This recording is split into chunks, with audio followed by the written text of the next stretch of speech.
we've not heard anything from industry yet, although we are ourselves monitoring the situation as to what will be the impact of disconnecting SWIFT and Russia.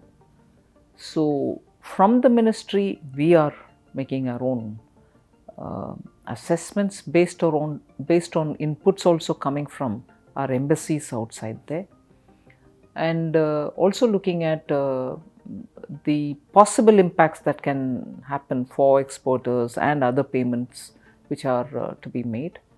But at the moment, no inputs from the industry as yet.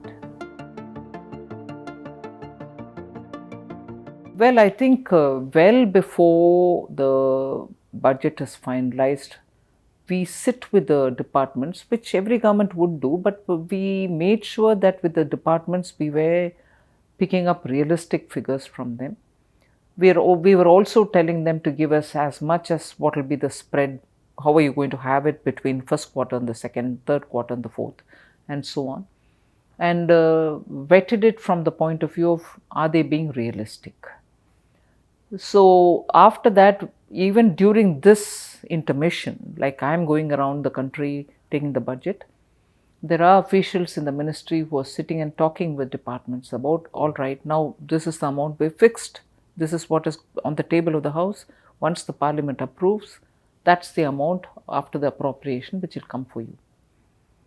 Get yourself ready to take it off on 1st April itself. So, and since last year, at least on the capital expenditure, every quarter to start with, and then every month, I've monitored every department's expenditure profile.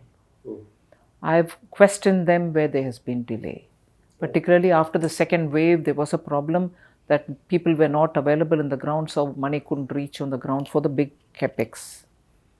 So the monitoring and calling the department over to North Block and say, tell us what's going on, has made ministries understand that this year, particularly post the pandemic, unless the expenditure is kept pace with for the numbers that we've been giving, economy will suffer. So they've taken it in that spirit and they've been at it. Otherwise, we wouldn't have been, I hope to, as of 31st March, achieve 5.51 lakhs at least. That's what I've given in the figures.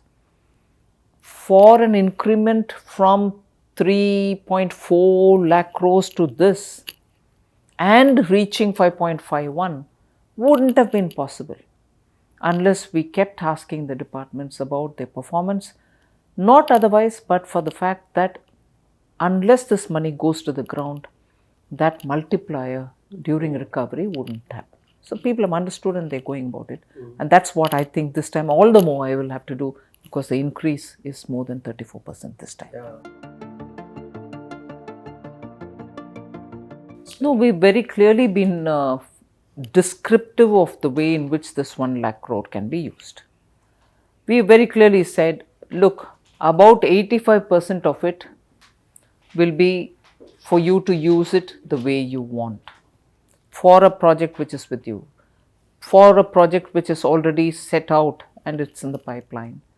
Whereas 15% of it is what, approximately 15% is what we might want them to do as per some kind of a, condition that we put in. And that condition is not to make the state suffer, it's more for the larger objective of reform.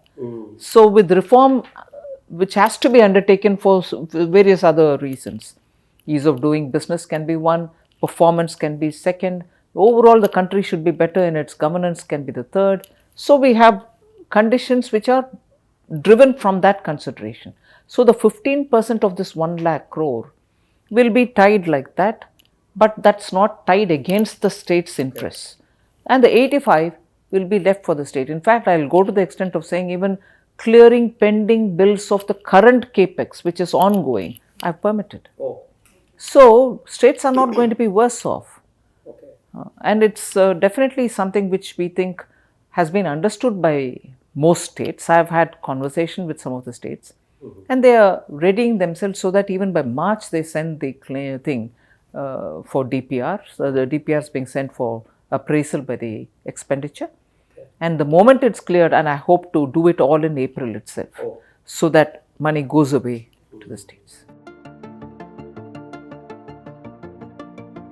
What kind of a financial autonomy is affected when they take JICA loan?